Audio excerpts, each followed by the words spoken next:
This is Full Coffers with your host, Phil and Toni Buggs from Abundant Harvest Christian Fellowship Ministries. And this week on Full Coffers, The Journey, Part 8. Well, before we get started, I wanted to say that the date of this recording is July 25th, 2020. And as you all know, we have been going through a crisis in our country, in fact, the world, in the pandemic. And we would be amiss to say that people are sick and people have died because of this pandemic. And we wanted to take this moment in time for a moment just to remember those individuals who have transitioned on and remembering those families who have lost their loved ones. We have lost dear friends that we have been friends with for over 40 years, and we have lost them. Yeah. So we just want to take this time to let everyone know that your thoughts and our thoughts and prayers are with you, those who are grieving at this time and those who are ill. We know that it's tough out there, but we know that God is in control over all things, and He sees and He knows and He cares. That's true. We also pray that God will continue to give the medical community, those doctors and researchers that are frantically and very aggressively trying to find a remedy, a vaccine for this virus. And we're praying that God gives them His wisdom to find the vaccine that's needed. And pray also for all of our leaders in the communities all over this world that they will guide us as they are given those leadership positions to fulfill. So with that said, we truly do mean that. And now we're going to not so much shift gears. We're going to try to transition a little bit. Because, and we're hoping that some of these things will make you laugh. Take your mind off of the seriousness of the times we're living in. And just, if I say, enjoy the journey that Toni and I have been on as we continue to share with you things that are going on in our lives as they are unfolding. That's right. So, last episode, we talked about the birth of our daughter, Kyle. This is true. And we also left you with a little bit of news that when my daughter was 4 months old, guess what? We're pregnant again. How'd that happen? I kind of subtitled this episode, "It's a Baby, One More Time." So we last left you with the news that I was expecting again. That's true. It was a shock. I won't lie. However, babies are always a blessing from God. So we got through. We got through. I went through that 9 months, and for those moms who have that morning sickness, the first trimester, I did that with a 4-month-old, and it wasn't pretty. Now, I'm not the only mother that's done that. Some women have done that with more children than that, but I tell you, it kicked my tail. But again, having Philip there, coming home in the evening, was definitely a welcome joy. Kaya was getting a little bit older. Her head wasn't flopping around so much. And some of the best times that I think I remember during that time is when Philip would come home from work and he'd be all smelling everything from the plant. But I remember Kyle just jumping up. She couldn't even walk yet. And he'd take her upstairs for bath time, and they would just have that daddy-daughter time. So it was just really special. That's true. That's true. While I'm up chucking in the toilet next to it. She didn't care. Yeah, Ooh, too much information. But moving on, we went through the 9 months, and because I had a cesarean with Kyle, the next baby had to be by cesarean since it was so soon. So this was a little bit more planned. I knew when I was going in, so we went in as scheduled. And on March the 26th of 1985, our son, Philip Buggs Jr., was born. 7 pounds, 12 ounces. That's true. That was so interesting because when Toni went in, and again, this time there were no surprises. There weren't any jumping through the umbilical cords and looping around the neck. There was none of that. But what was strangely enlightening for me is that as a father, I was able to go in with Toni to the delivery. And the thing that I found surprising was that there was so little, blood during the procedure. And we're kids, we're young. And the thing I constantly think about as later on we would look at the movie Alien. It wasn't that bad. Visions of that little creature skirting across the operating table. It wasn't that bad, but interestingly, when I saw our son emerge, and the doctors had actually asked me, "Well, what did you want?" I says, "I really would like a boy." That's what but we got. yeah, I said, "Well, you got a healthy boy here," and so sure enough, Philip, our son, was born.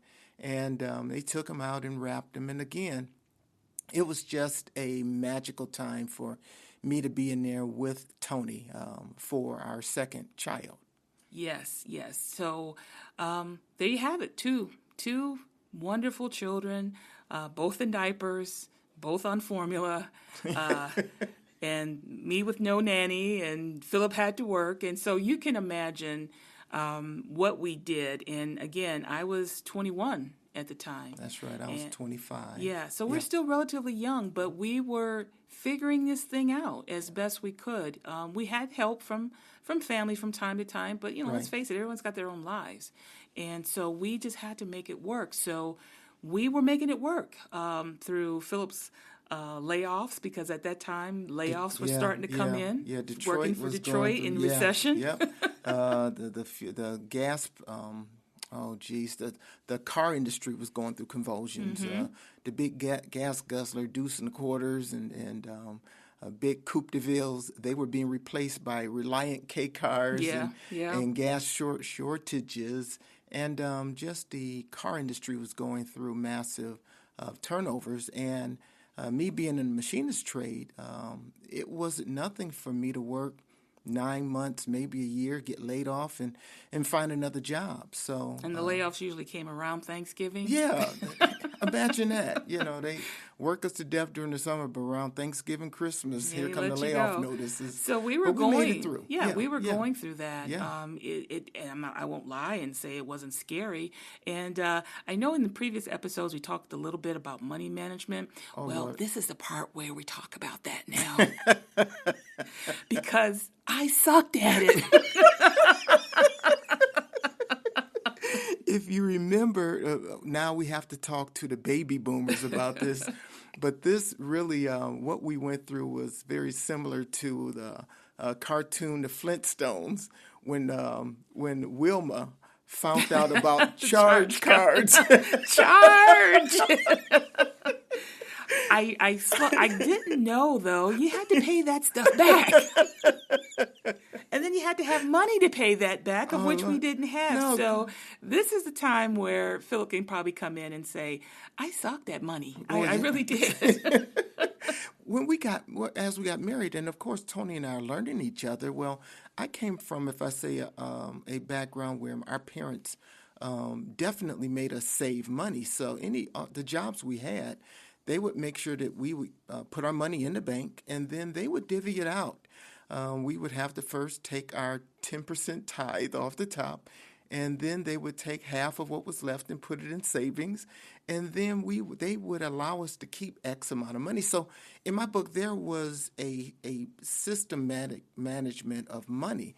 But if I say that might sound easy, but I hadn't learned the lesson of always keep a little bit for yourself, because I was real big on paying all my bills and then looking at what I had left and says, oh, foots. I guess it's beans again, because we paid everybody, but we didn't have much left. And me, on the other hand, my mother was a single mom, but that woman could squeeze something out of a penny. I mean, she always had money. I don't know where she got it, but she always had money. But at that moment, I guess growing up, we were denied so many things because she couldn't afford it. When I became an adult and I got a charge card or two, I didn't deny myself. No, it's like, I got how much on that card? I'm spending it. Yeah. So as we were going through the layoffs, right. We were also encountering, or I should say, accumulating a large amount of debt. Exactly right. We're talking about, buying diapers with credit cards. That's how bad it got. And so we definitely went through a financial struggle during probably the first maybe 3 years of my son's life, where we had to file Chapter 13 in Yes, we did. 1985. We We did. unfortunately weren't mature, and I put a lot of it on me because Philip would want to save, and I'm thinking, no, we got to just spend it, and I wasn't mature in that area, and unfortunately, it got us into a lot of trouble where we were not meeting our minimum on our credit card bills, and so we had to come to the conclusion that we're not going to make it, and But so we had to come to that hurtful decision of filing bankruptcy. yes, and if I will put this in here, that God did not allow us to file Chapter 7. No. Chapter 7, and for those of you who do know, it's like wiping the slate clean. All of your debt is forgiven, if I use that word, and I'm layman talking here, but we didn't have to pay anything back. However, because we both had student loans, we could not have those debts forgiven because it's guaranteed. So we actually have to file a Chapter 13 bankruptcy, which is really it's more of it's a repayment plan without having to pay the interest and things like that. So basically, they got the principal back, but they missed out on the interest. So we didn't get off the hook. We still had to pay the principal. Plus, we had that bankruptcy on our records for 7 years, I think it was. Yeah, 7 years. Yeah. So, it was a difficult decision. And, you would think I would have learned from that. But as we go along, you'll realize that I didn't learn from that. So fast forwarding the time a little bit, mind you, I still really didn't have a job. I was kind of bouncing around, doing temp work and things. And so I really had not discovered what I wanted to do. I just didn't have a clue. I mean, I was smart, but I just didn't know what I wanted to do at 21, 22 years old. Yeah. Most of kids at that age, they're finishing up college. They've had fun. But here I am with 2 children. I'm married, and I still didn't know what I wanted to do with my life. But I knew that I could not just settle for a high school diploma. So what I did is I visited my mother, at her place of employment. She worked for something called Legal Aid. And I happened to ask what some of these people were doing. Some of them were legal secretaries, some of them were attorneys, but she said that a few of them were paralegals. And it's like, well, what's that? And she explained to me what it was. And so, it sounded very intriguing to me. I was always a science gal in school. I really enjoyed science, but the law was something that I didn't think about. But I looked, at that maybe that's a possibility. So again, we're talking 1985 here. So I did the Google of that time, which was the Yellow Pages, and I looked up paralegal schools, and I found one little school in Detroit, University of Detroit. Yeah. Yep. And so I inquired about that program, and it was a 9-month program. You get a little certificate, yada yada yada. But true story, first day, I knew that this was it for me. Wow. We sat down, we went over the syllabus and everything, and I just fell in love the first day. Real estate law, business law, litigation, civil law, American jurisprudence, all those things that I had never heard before, but when I got into it, I loved it. And I recognized that I'm a very matter-of-fact person. I'm black and white. I don't like gray. And the law was black and white. And I thoroughly enjoyed it. So I went through the 9-month program, and I ended up getting a job, my first real job in 1988, working for a small law firm in Detroit. And he paid me a whopping $5 an hour. $5 an hour. Wow. And I absolutely loved it. Excellent. And it was the beginning of a long, fruitful career, not just in that, and we'll go on a little bit more, but I finally found my purpose. And after a year of working for that law firm, I had acquired my real estate license, and, I was going to sell real estate, but being in Detroit 1985, trying to sell real estate, interest rates were double digits, and we're talking at least 21%. The real estate market wasn't going that great. But because of that, I was able to get in contact with another company that had they were a staffing agency, and they had an account with Ford Motor Credit Company. And I interviewed for a paralegal at Ford Motor Credit in Dearborn, Michigan, and lo and behold, I got it. Excellent. And that started my journey of working for corporate America. That was a great journey. So kind of letting you know where I was, I just loved working for the corporate law firm kind of thing. Great benefits, great money, just was really getting into myself finally. And I've started working there in '89 and loved it. Now, somewhere along the way, however, as I was getting on the freeway every morning, I'd start off on the 96 freeway, what is that called? That's the Jeffries. The Jeffries freeway, Yep, yeah. For those of you Detroit, know what I'm talking about. And then you make that connection to the Southfield freeway. And then you basically is in a parking lot. It is a trying parking to get lot. to Dearborn. Right. And doing that for a number of years, I started to become complacent. Yes, complacent or actually uncomfortable. That isn't it. What's the word we're looking for? You started feeling Complacent. Okay, complacent. Yes. Complacent. Yes. I mean, granted, we had a rhythm. We had moved into a house on Log Cabin, a street called Log Cabin. Actually, that's the same street Philip grew up on. Yep, right down the street from where I grew up. Exactly. In fact, it was almost across the street, literally from his house where his mom stayed. And we purchased a house through the program that our church had, and it was a two family house, and we were able to rent the upstairs. Our mortgage or rent, whatever you want to call it, was only a whopping $200 a month. $200 a month. That's it. And it was just a 2-bedroom house downstairs, and the kids were relatively still small, sharing a room. But I had become complacent. I mean, I would go to church every Sunday. I'd go to choir rehearsal, Sunday school, take the kids to school, pick them up, drive that freeway. We had a couple of nice little cars that we got, but I was starting to become complacent, and there was a stirring within me. A growing of restlessness. Exactly. Yes. Also, during that time, on a more unfortunate note, Philip's father was becoming very ill. Yep, very, very ill. My father had started to have problems with his heart, and I started to see a decline in his health, and it eventually caused him to really get very winded and very just overwhelmed at just a few steps. And this is a man who I learned how to work from. This is a man that, and if I probably haven't told this, but I remember he taught us boys how to work.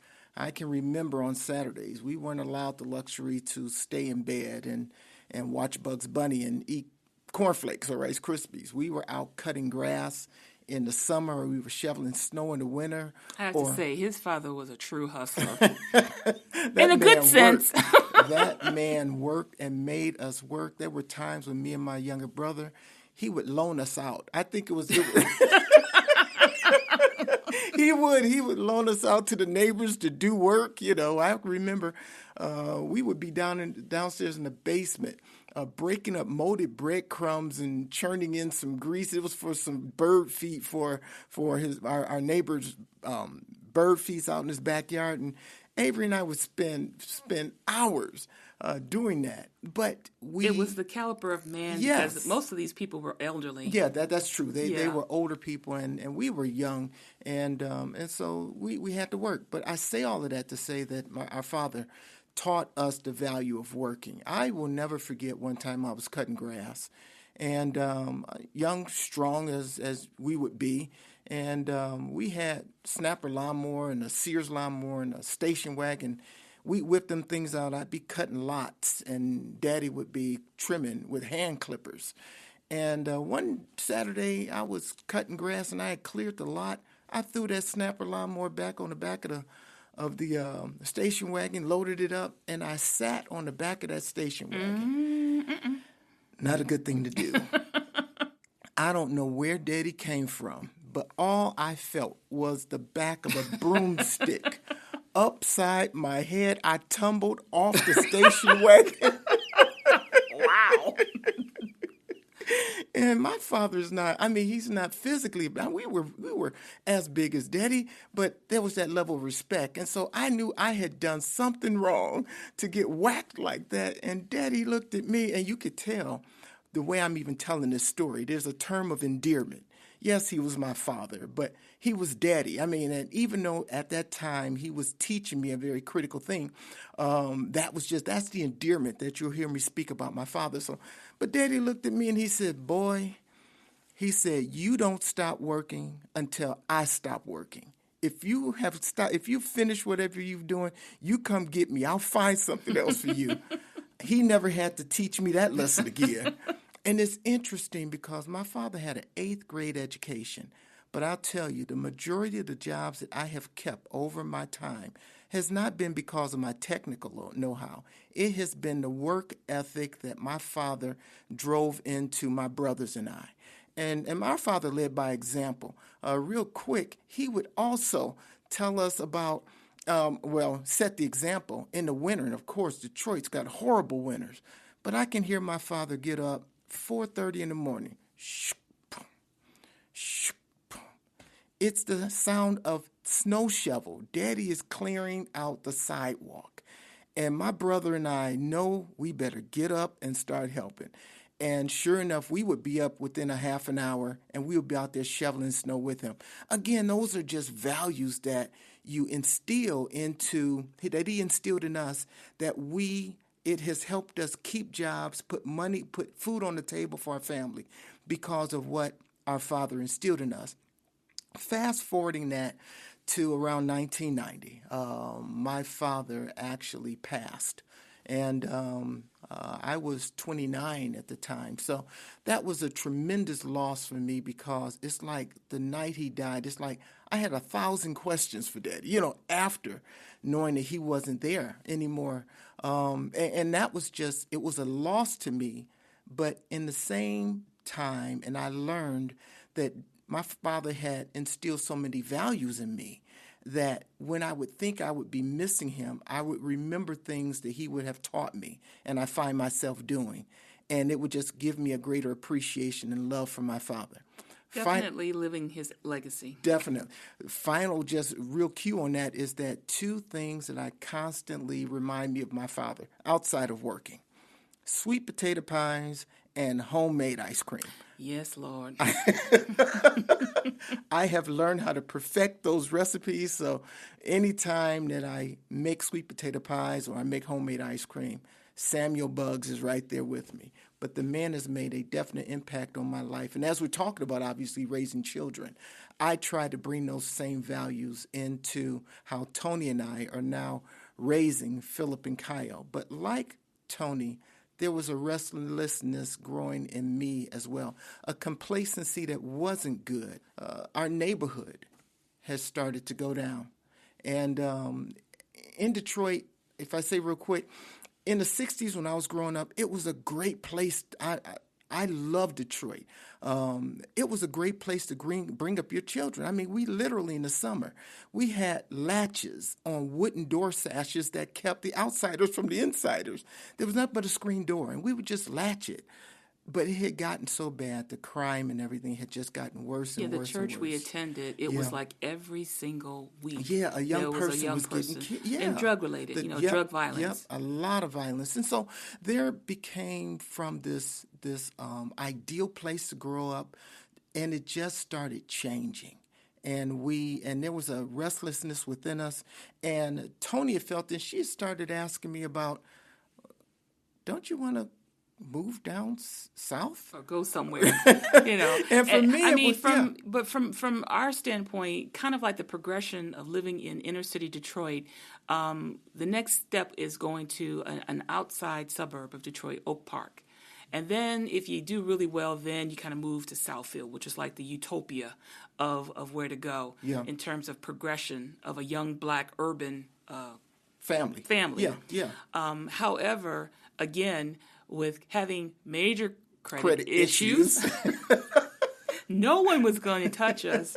Tried to do some home improvement things on another house. That was a nightmare. Yeah. But it was that I was ready to go. And I think the culmination of was when our son or our children, as we were watching TV in the evening, responded to, again, drive-bys was very common in Detroit, and that's a sad situation. Of course, this is 2020, and things have got proportionately worse. But back then, it had gotten to a point from a peaceful neighborhood to commonly hearing gunfire.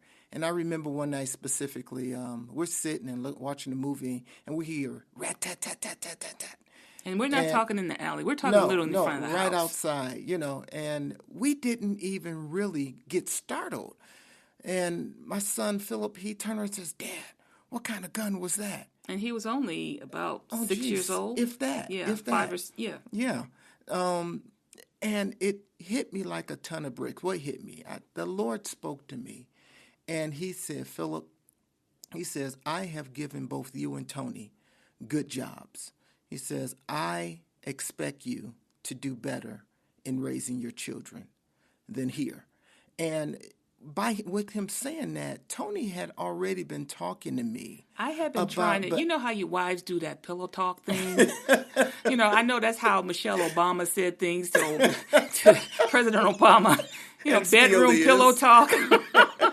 So, every night I'm kind of, "Hey, Phil, don't you want to just get out of here? Don't you want to get out of here?" But for me, it was, everything was Detroit. I didn't know nothing else. My trade was going good.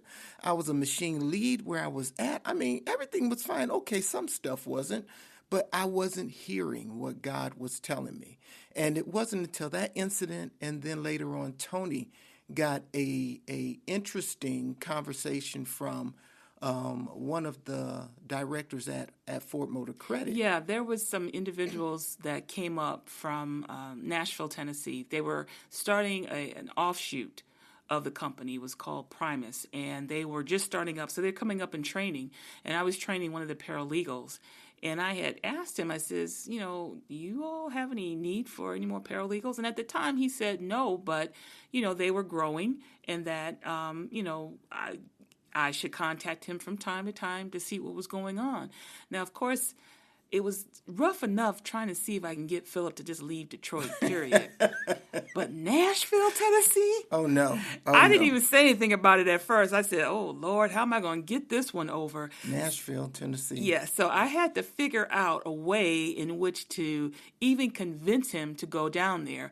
But it sounded very promising. And, I used to go to Alabama for the summers, and Philip used to go to Louisiana for the summers. So the South wasn't foreign to us. True. But Nashville, Tennessee, because when you think about it, you think about country western, and I'm thinking, don't know. So I had to really do some steep praying.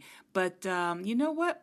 We're going to stop right here, and we're going to pick up this conversation on how Philip was convinced to, well, you know what? I'm going to just even stop right there. Because me and country music, it ain't happening. I'm a fusion jazz, gospel playing, Walter Hawkins, Dave with Weckl a little bit of R&B in there. So Nashville was not going to fit the ticket. The epitome of 2-4 times just didn't work for me. But we will save that for our next episode. This episode was produced and edited by Miss K. Simone. Cover graphics by Indefinite. Music by Miss K. Simone. So until next time, I'm Phil Bugs. And I'm Toni Bugs. Wishing you a wonderful week.